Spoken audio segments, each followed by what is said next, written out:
circuits. Part 4. The RL circuit. In the last video, resistive capacitive or RC circuits were thoroughly examined. Two fundamental types of relationships were shown to be at the core of all RC analysis: phase relationships and Ohm's frequency relationships. You were presented with formulas for calculating total voltage, current, and impedance.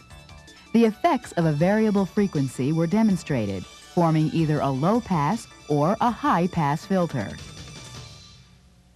In this video, AC circuits that contain both resistors and inductors, known as RL circuits, will be thoroughly examined.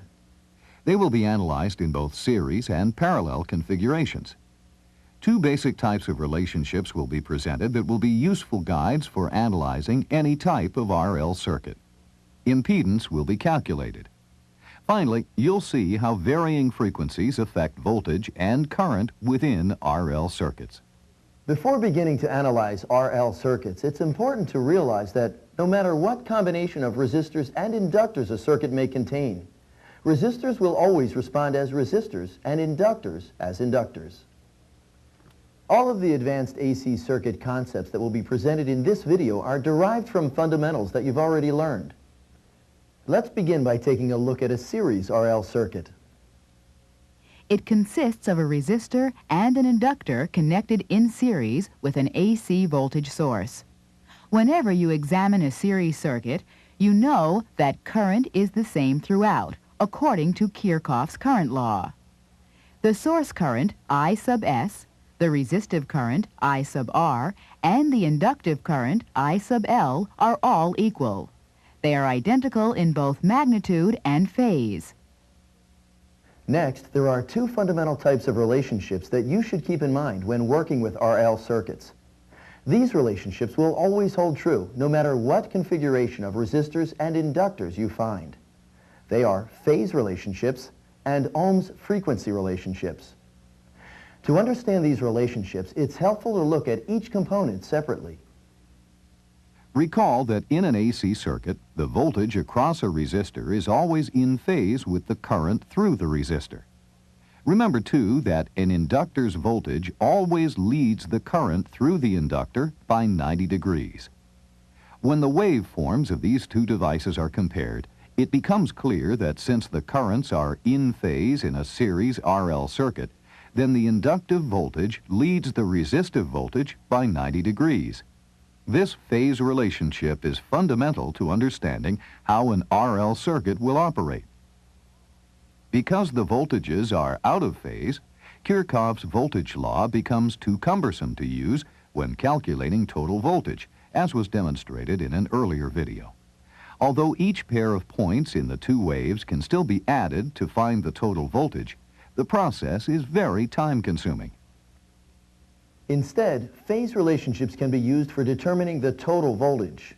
Let's see how this is done using what you already know about phasor diagrams and the Pythagorean theorem. First of all, remember that phasor diagrams can be used to represent multiple voltages that are 90 degrees out of phase. V sub L leads V sub R. If, for example, the voltage drop across the inductor is 3 volts and across the resistor is 4 volts, then the phasor diagram can be drawn this way. The resultant phasor for total voltage in this circuit can be found by using the Pythagorean theorem. V sub T equals the square root of the quantity V sub R squared plus V sub L squared. Substituting the values yields V sub T equals the square root of 4 squared plus 3 squared, or the square root of 16 plus 9. This becomes the square root of 25, which equals 5 volts AC, the total voltage applied to the components in this RL circuit. This demonstrates how important phase relationships are when analyzing an RL circuit. Let's consider the second important relationship between ohms and frequency. Again, it's helpful to review each component's characteristics separately at first. In AC circuits, there is no relationship between resistance, which is an ohms value, and frequency. Since in an ideal resistor the value of R doesn't change, then frequency will have no effect on the number of ohms. Let's consider an inductor. Recall that inductive reactance, designated X sub L, is the opposition to current flow and is measured in ohms. According to this formula, you know that inductive reactance is directly proportional to frequency. So, in every RL circuit there are two different ohms-frequency relationships: resistance, which is not dependent on frequency, and reactance, which is dependent on frequency. Before moving on with an RL analysis, you should realize that because resistance and reactance are Ohm's values, they are interchangeable within the context of Ohm's law. This can be clearly seen if you think of Ohm's law in terms of units. For example, amperes equal volts divided by ohms. Once the inductive reactance is known in a purely inductive circuit, the total current can be found using Ohm's law because current equals voltage divided by inductive reactance. Let's try an example. Here's a purely inductive circuit with a 10-volt AC source. At a given frequency, the inductor has a reactance of 5 kiloohms. Let's find the total current using the new version of Ohm's law. Substitute the values into the equation to get I equals 10 volts divided by 5 kiloohms, yielding a total current of 2 milliamps. What else do you notice about this new version of Ohm's law? By solving for a different variable, you can derive another formula for inductive reactance.